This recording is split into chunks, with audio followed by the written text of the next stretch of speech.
Criticism করবেন তাহলে আরেকটাও মানতে হবে, তাহলে ওই রাষ্ট্রপতি, যে রাষ্ট্রপতি সংসদ সদস্য দ্বারা নির্বাচিত রাষ্ট্রপতি, তো সেই বিষয়ে অর্থাৎ সংসদ নির্বাচন করতে পারবে না মহিলা সদস্যদের, তাহলে রাষ্ট্রপতিকে নির্বাচন করেছে, আর সেই রাষ্ট্রপতি নির্বাচন করেছে অর্থাৎ নির্বাচন না, নিয়োগ দিয়েছেন প্রধান বিচারপতিকে। তো ওনার তো এই কথাগুলি বলার আগে তাহলে ওই পদ থেকে সরে যাওয়া উচিত ছিল, বা বলেই সরে যাওয়া উচিত ছিল।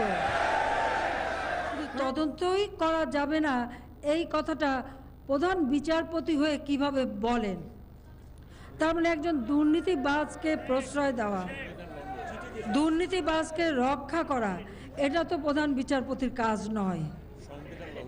এটা তো সম্পূর্ণ সংবিধানকে অবহেলা করা, সংবিধানকে লঙ্ঘন করা। মার্শাল ল অর্ডিন্যান্সের মাধ্যমে যে সুপ্রিম জুডিশিয়াল কাউন্সিল করে দিয়েছেন সেখানে সেটা ওনার পছন্দ, কিন্তু সংসদ দ্বারা আমাদের গণপরিষদ যে সংবিধান তৈরি করে দিয়েছেন সেই ধারা ওনার পছন্দ না।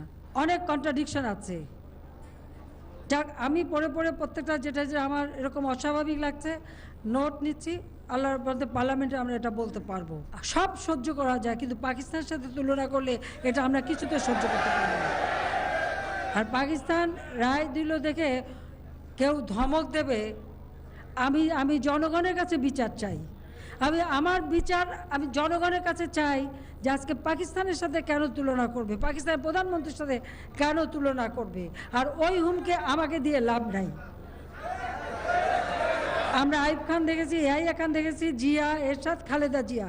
ওই সংবিধানের ৭ অনুচ্ছেদে আমরা যেটা এখন আছে, কেউ যদি অবৈধভাবে ক্ষমতা দখলের চেষ্টা করে তার বিচার হবে, আর জনগণের আদালতের বিচারই বড় বিচার, সেটাও চিন্তা করতে আমি বলব।